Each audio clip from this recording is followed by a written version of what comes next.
The drink is gone. The bottle is not. A half-liter cola leaves a supermarket belt in Berlin. The register adds 25 euro cents that do not pay for sugar or caffeine. Those cents attach to the container. The receipt splits the purchase. One line for the beverage, one line for a claim that will survive the last sip. Most empty packaging is residue. This one is a token. German packaging law has assigned a refundable price to a defined class of single-use beverage containers, and that price does not dissolve when the liquid does. Set the bottle on a kitchen counter, and the contradiction becomes domestic. The cola is already a memory. The shell still holds a cash value a machine can read, a clerk can count, or a stranger with a crate can harvest. A disposable object has been rewritten as a small portable debt. The debt does not cling to every bottle in the country. Reusable beer glass, certain crates, and loops that never entered the one-way scheme answer to other amounts and other circulation rules. The 25-cent obligation is narrower. It covers designated single-use beverage packaging, the marked can, the marked plastic bottle, the container that entered commerce under the national one-way deposit. That legal seam is where outsiders stumble. A visitor feeds a refillable bottle into the wrong slot and waits for a payout the machine will not print. Regulars sort by logo, by the printed promise that this particular emptiness is still money. The bottle on the counter is marked. It is eligible. Intact enough to be recognized, it remains a 25-cent instrument. Germany's bottle deposit system built a nationwide return market around a number small enough to shrug off once and large enough to chase at city scale. An empty disposable bottle retains a legally created cash value after the drink itself is gone. How do a mandatory deposit, a standardized mark, a retailer take-back duty, reverse vending machines, and a clearinghouse convert leftover packaging into a circulating claim? And what becomes of that claim when the bottle never comes home? The public face of German recycling is a colored bin and a citizen who sorts. The neglected face is a price bolted onto drinks after refillable bottles began to lose the shelf. For most of the late 20th century, beer and mineral water traveled in Mehrweg. Bottles were assets, washed and refilled inside crates that were themselves under deposit. 8 euro cents clung to many beer bottles. 15 clung to a range of water and soft drink reusables. Those amounts were leashes. They pulled glass and thick PET back to the plant that owned the shape. Single use arrived as the container that did not need to come home. Lightweight PET and aluminum could be costed as if the shell were almost nothing. The 1991 packaging ordinance could demand refillable shares. It could not make a discounter love a heavy crate. When the refillable portion sank beneath the written thresholds, the federal answer was a deposit on the throwaway stream. On the 1st of January 2003, Germany attached a one-way deposit to covered disposable beverage packaging. Cans vanished from some coolers. Retailers and fillers argued about labels, take-back desks, and who would store the sudden flood of empties. Out of that brawl, an operating layer had to be born. Deutsche Pfandsystem GmbH, the DPG, was created to standardize a mark and a data language so a bottle sold in one federal state could be returned in another without private barter between chains. The one-way amount was fixed at 25 euro cents, heavier than the customary reusable deposits. Leaving a disposable container in a park had to sting more than losing a bottle a brewer still wanted. 2 later public texts lock the rails in view. The Umweltbundesamt, Germany's environment agency, sets down a mandatory 0.25 euro deposit, a retailer duty to take covered packaging back, a consumer right to the refund, and a nationwide clearing requirement. The DPG, writing as operator rather than regulator, describes a legally required 25-cent deposit, a registered return process, consumer reimbursement, a reverse vending network, and deposit clearing for German single-use beverage packaging. They independently underwrite the same factual nucleus. A reusable container is a circulating tool meant to survive trip after trip. It is sorted by mold and color and sent to a washer, not a shredder. Its deposit may be 8 cents, 15 cents, or the sum printed on a crate. It typically does not wear the DPG one-way security mark. A shop may still decline a reusable shape it does not sell because refill pools are private clubs, not a national claim. A single-use container is engineered to die once. It tries to force death inside a controlled aperture where the material can be counted and sold. Mix the two and you get the signature visitor error, a beautiful beer bottle offered to a machine built to process a different legal object. The green dot is a third species. Dual system fees finance ordinary household sales packaging. Only the marked one-way drink package is a bearer instrument. Place it in the yellow sack, and you may feed a recycler while killing the claim the deposit was invented to keep alive. In 2019, the Packaging Act replaced the old ordinance. In the early 2020s, further waves pulled nearly all plastic drink bottles and cans toward the one-way mark. From the 1st of January 2024, the Environment Agency records another expansion. Previously exempt single-use beverage packaging, including drinks that address themselves as groceries, had to enter the deposit, the take-back duty, the refund, and the clearing. The folk chart, cola yes, milk no, had to be learned again. Each expansion is a confession that the original border was a political line around product categories, not a discovery about atoms. As long as a recipe could slip the mark, the price signal had a hole. By August 2026, the extra line on a drink receipt feels like weather. That feeling is the blind spot. The line is a weapon aimed at drinks that were cheap to toss after refill lost the aisle to lightness. The contradiction on the counter is not national tidiness. It is an armistice between two packaging civilizations, drafted as money. The bottle does not move itself. Institutions do. Start with the filler, who pours cola into virgin PET. For a covered product, registration with the DPG is not a marketing choice. The company must apply the security mark, bind the article code to the database, and accept that every unit shipped into German retail is born with a 25-cent liability. 1 million bottles means 1 million contingent debts. When empties return through clearing, the debts cancel. When they disappear into parks and residual waste, the debts become a keep. Money collected at sale that never has to be repaid. That keep is an accounting residue, not a hidden plot. High returns serve the waste goals the Environment Agency publishes. Unreturned value serves a ledger line. The rails allow both facts to stand.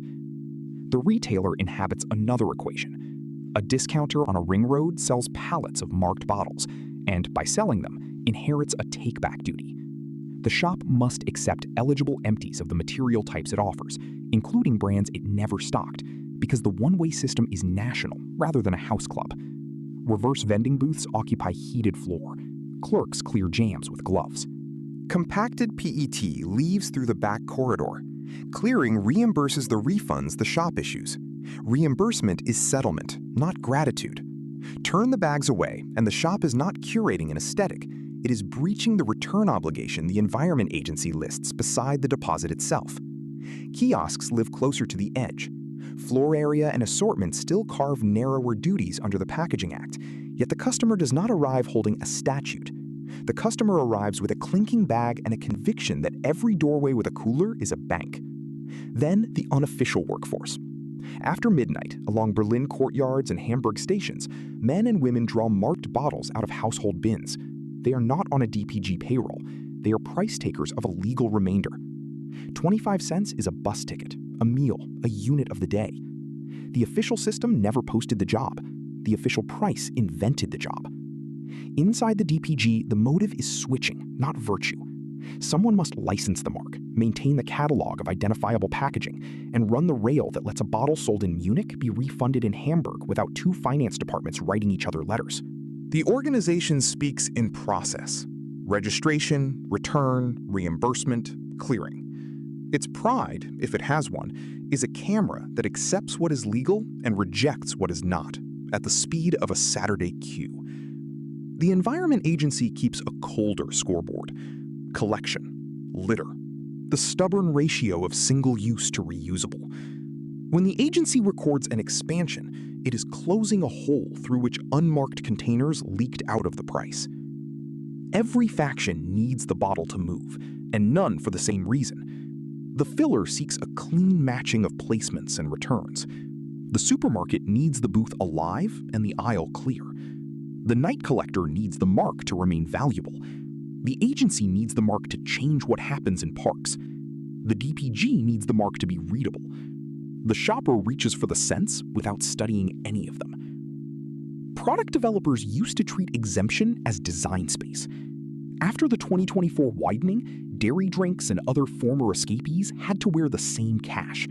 A recipe could no longer hide from the claim by sounding like breakfast.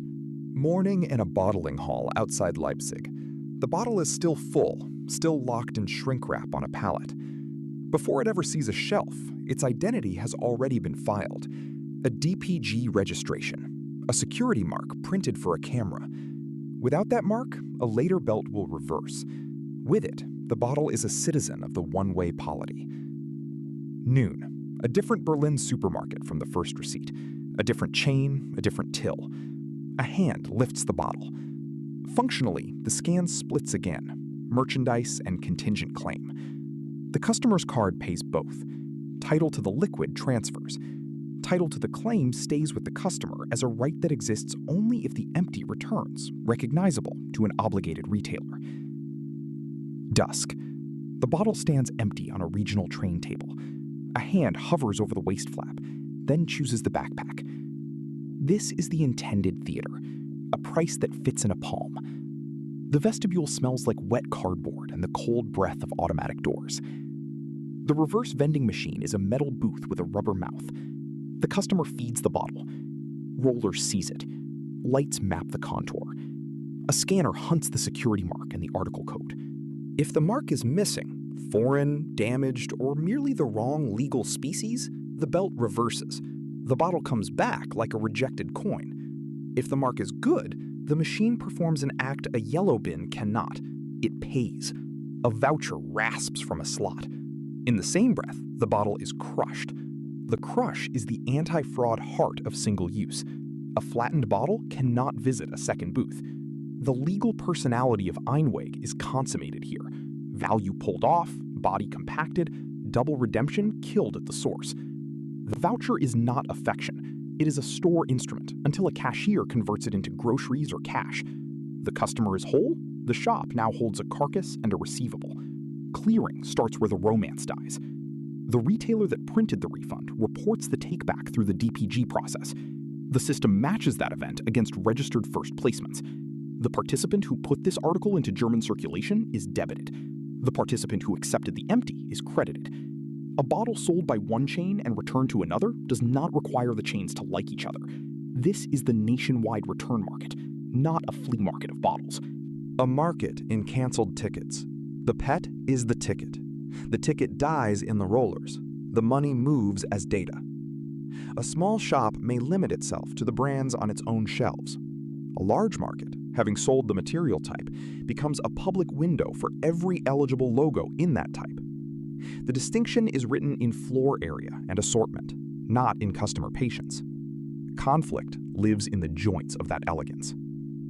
Retailers have spent years as conscripted logistics parks for other firms' packaging. A dead machine is a queue that snakes past the cheese. A family arrives with 3 bags and finds paper taped to the glass. Out of order. The legal duty does not pause for a jam. The customer still holds a claim. The shop still holds an obligation.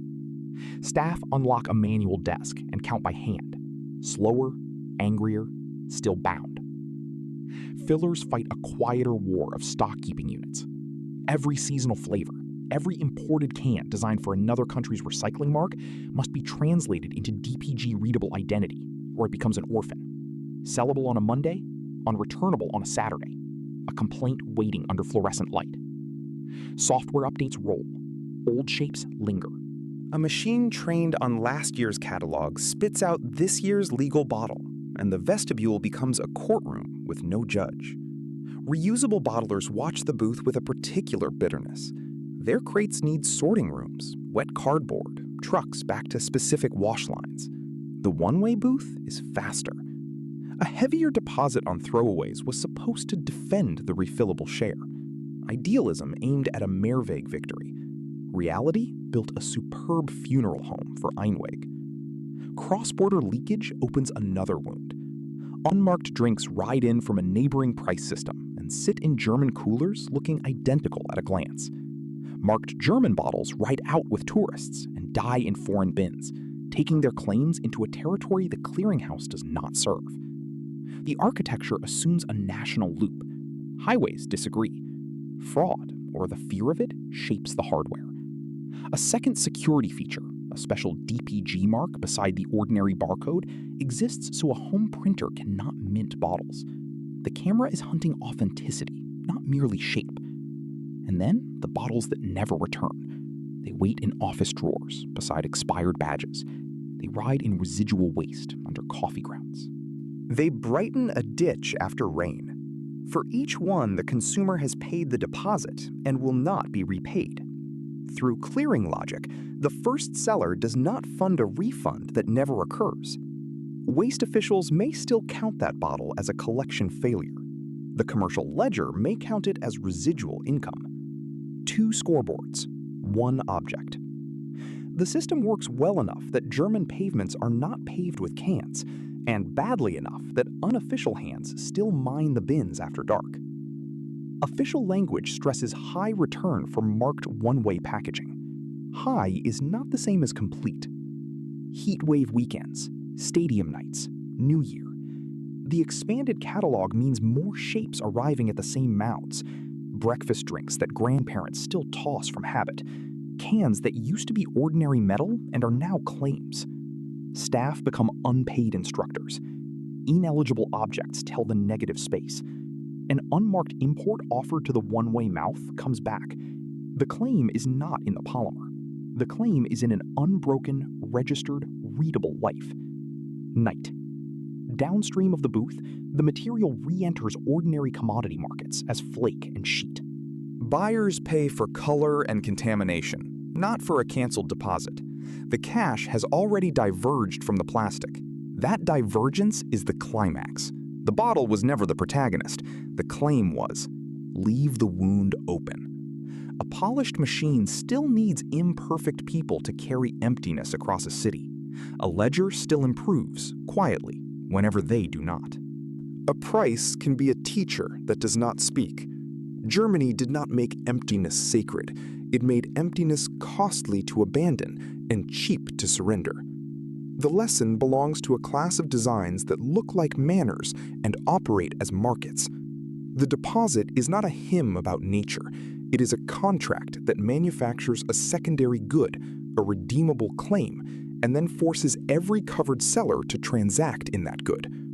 Once you see the claim, cousins appear: pallet pools, propane cylinders, beer kegs, congestion charges that convert road space into a timed permission, objects whose last useful life is administrative. The German one-way bottle is simply the most intimate version because it rides home in a backpack and argues with you at the bin. The deeper principle is 4 constraints. A second price that travels after first use dies must be standard, or machines cannot read it. It must be mandatory for the covered class, or competitors will dodge it and the honest become fools. It must be cleared, or retailers will accept only their own logos and the national loop snaps. It must be legally distinct from neighboring objects, or the machine pays for the wrong emptiness.